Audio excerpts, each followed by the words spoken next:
Welcome back to the Bear Down Podcast right here on NCAA Football 14. What's going on, guys? What a week of football for our Arkansas A&M Black Bears.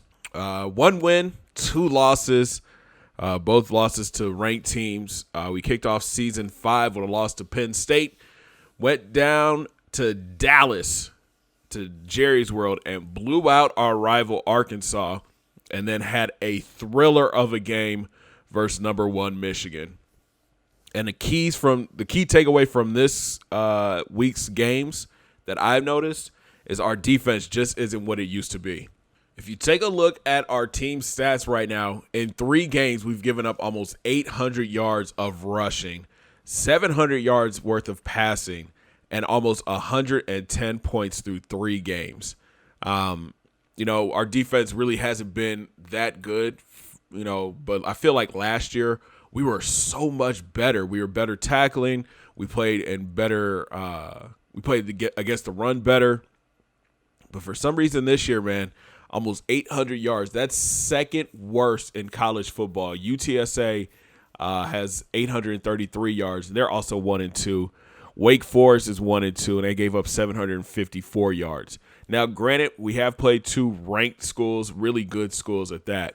But if we're looking to get to the national championship, we're going to have to play a whole lot better on the defensive side of the ball. Take a look at the stats through 3 games. Todd Robertson having a big year so far, 1,229 yards, 11 touchdowns, 5 interceptions. I feel like the offense has shifted a lot. Last year and years before, we depended on RT2 to get outside the pocket, create plays. Todd isn't that guy. He's going to stand in the pocket. He's going to be able to scan the field and find an open receiver or throw a receiver open. But our offensive line hasn't been doing a great job of keeping him upright this year. We've already been sacked 9 times, and I'm concerned that Todd might take a wrong hit and he could end up getting hurt. On the ground, it's going to be the Corey Gonzalez show this year. So far through 3 games, 56 carries, 371, 3 touchdowns. With the injury to Jonathan Keys and him being done for the season, for his entire senior year, that opens up a lane for Ira Harris to take over. The true freshman came in last couple games, 13 carries, 63 yards and a touchdown. These 2 are going to have to be our 1-2. I like the way Ira comes out the backfield, could catch the ball. I like his speed on the outside too. But the man-child, Corey Gonzalez, is going to have to carry that rock and be our star running back, at least for the rest of this year. Out wide, David Jones is off to a big senior campaign, 23 catches, 320 yards, 3 touchdowns. The true freshman, Trey Morgan, he's going to be a breakout star for us. I feel it. 15 catches, 235 in the score.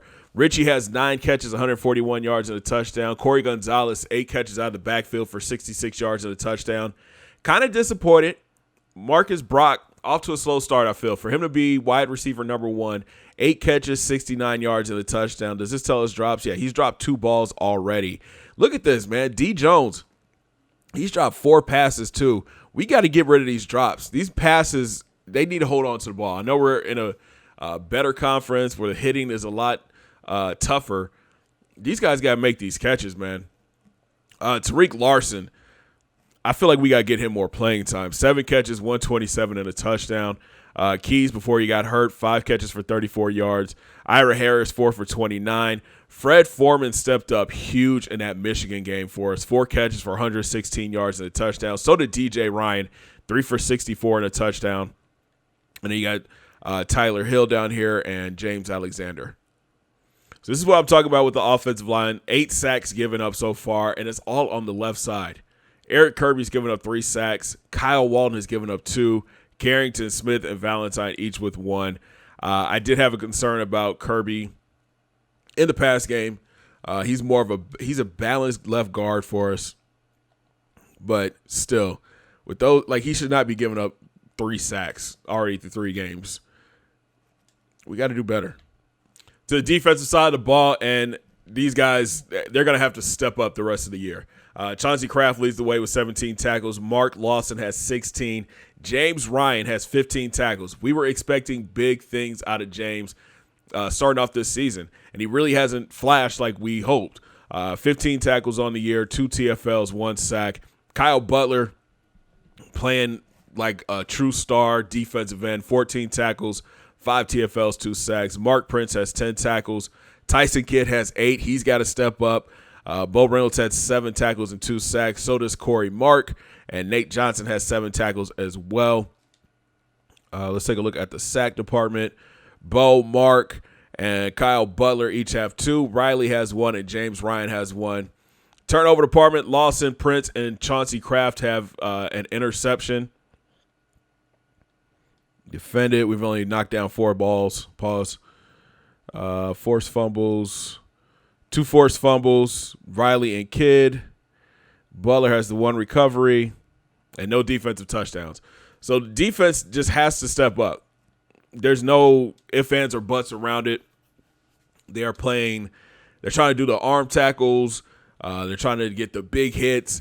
And in the Big 12, you cannot do that. And when we start playing more of these bigger teams like the Michigans and Penn States and the A&Ms and the LSUs and Alabamas, Clemson, you got to wrap up. There's no chance. You cannot look for the big hits, the Sports Center highlights. You got to wrap your arms around them and bring them to the ground. From what I understand, Coach really emphasized defense this week in practice. So it's going to be interesting to see how this team moves forward on the defensive side of the ball.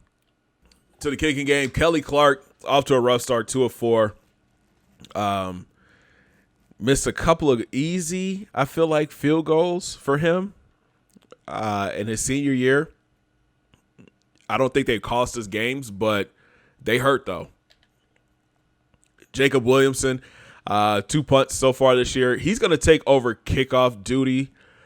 His leg is just too strong, and we're looking to get touchbacks on every kickoff from now on, especially after that Michigan game where that guy took it back 103 yards right before halftime. To the return game, Keys being out hurts because that leaves a hole in our kickoff and punt return game. Tariq Larson can fill that void for us. We might have to look at him. Harris might be able to fill that void for us.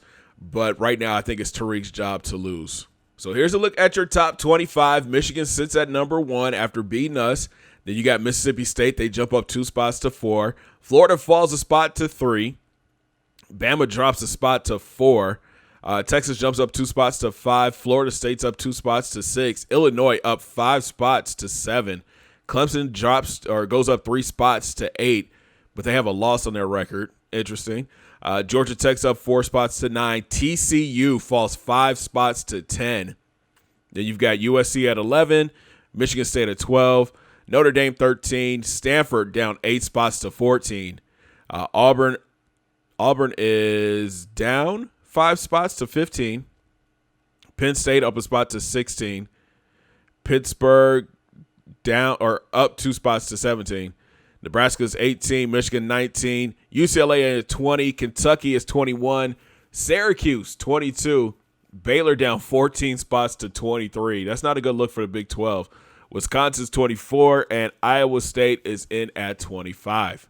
To the recruiting trail we go. 13 prospects on the board this year. Not that big of a recruiting class, not like the past couple years. We are losing 16 seniors this year. The big one being Todd Robertson, or the big 3 are Todd Robertson at quarterback, Chauncey Kraft at free safety, and tight end David Jones. So let's see what the coaching staff has come up with. Recruiting this year has been tough. I feel like it's a top-heavy class filled with great 5-star prospects, but we haven't quite reached that mark yet. But I did some looking around, and I think I found some players that could come in and make an impact on our team. Let's start off on the offensive line. Meet Will Horn, the number 16th ranked tackle in this class. And he's a big old boy. 6'7", 309 pounds out of Texas. The 4-star prospect is your stereotypical left tackle. He's got great feet, great strength, and hands, and does not give up on the play until the whistle is blown. We are in a battle right now with Texas A&M and LSU, but I know once he gets on campus, he's not going to want to leave. Last season, we added Sean Brown at free safety, and he did a great job in his freshman year. But with the graduation of Chauncey Kraft, we'll have a hole to fill. That's where Nick Ginn from Louisiana comes in. The 6'2", 173-pounder has amazing speed, great hit power, and a nose for the ball. As you can see in his highlights, he has no problem coming down to lower the boom. And once he gets his hand on the ball, it's a wrap. He's taking it back to the house. If you add him to the mix with Brown and Mosley, it's going to be hard to get the deep ball against our secondary. With the graduation of Tyson Kidd at outside linebacker, I think there are a few players on the roster that could step in and play. But keep your eye on Chris Johnson from Louisiana. 6'2", 212 pounds, and he's a great tackler. His senior year, he finished with 79 tackles, 5 sacks, and get this, 6 interceptions. He played both inside and outside in high school, but we can use him in our base defense at outside. We're in a tough battle, though, with Texas, TCU, and Mississippi State. They've all shown interest. Last player we're going to highlight this week is quarterback Gabe Perez from Minnesota. Yes, I know, we've got C-Dub on the roster, and he is our QB of the future. But Gabe is a special talent. 6'5", 223 pounds, and has a cannon for an arm. With T-Rob graduating this year and Larry Johnson graduating next year, we need to add more depth to this QB room. Washington and Perez could carry this team into the future. Now, those are just some of the players to keep your eyes on. We will be updating you on other players throughout the season, but we got to get back to our winning ways. The bigger name players want to be a part of winning tradition. Bear down. Now, recruiting this year for us is going to be tough because we are so young at each position. I feel like this year we are recruiting more on the basis of depth than we are for a need. We don't have any wide receivers on the board because we're stacked at wideout for next season.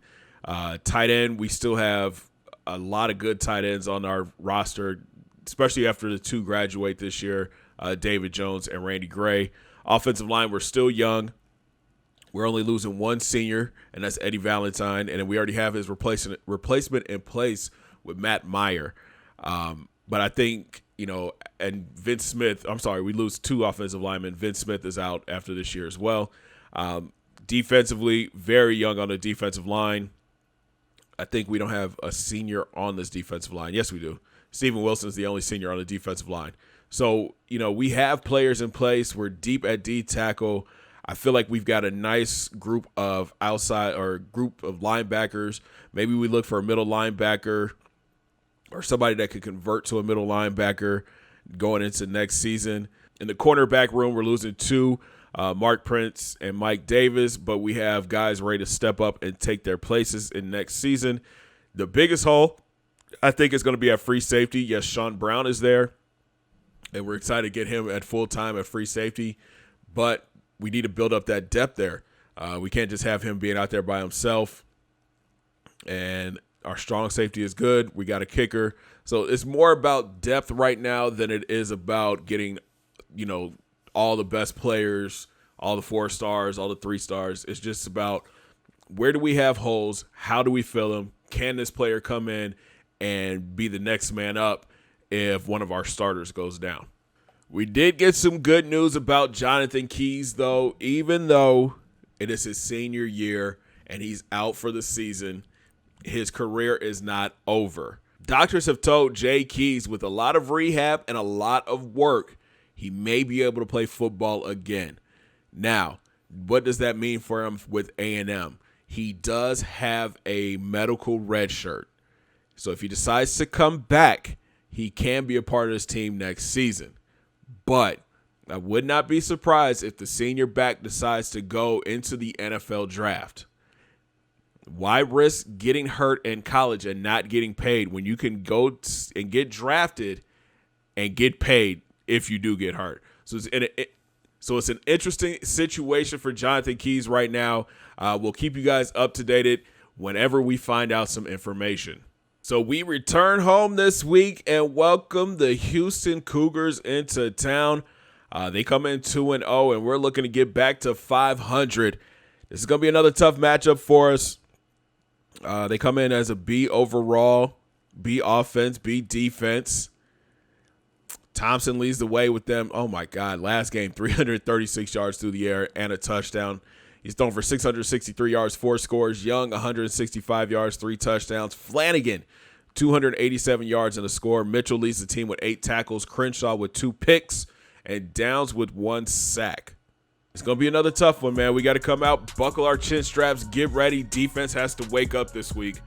So look for them to tackle a lot better, hopefully. I need James Ryan and Tyson Kidd to step up this week at linebacker. Offensively, we just got to keep Robertson being able to get him some time in the pocket. Run game, I think we're straight. Corey is having a monster year so far. Got to get Ira Harris more involved in the offense. And I think this is the team that we can do all this against, man. We come out, make a statement. We're back home. Fans will be there. Should be a good one, man. If you guys enjoyed this video, make sure you smash that thumbs up button. Subscribe if you're brand new. Don't forget to ring that bell, join the Noti Squad, and make sure you guys hit those links down in my description. Follow your boy on Facebook, Twitter, and IG. And come through and join the Discord fan for exclusive content. And we'll talk in week 5 when we take on Houston. Have a great day, guys. 2 fingers in the air. Peace.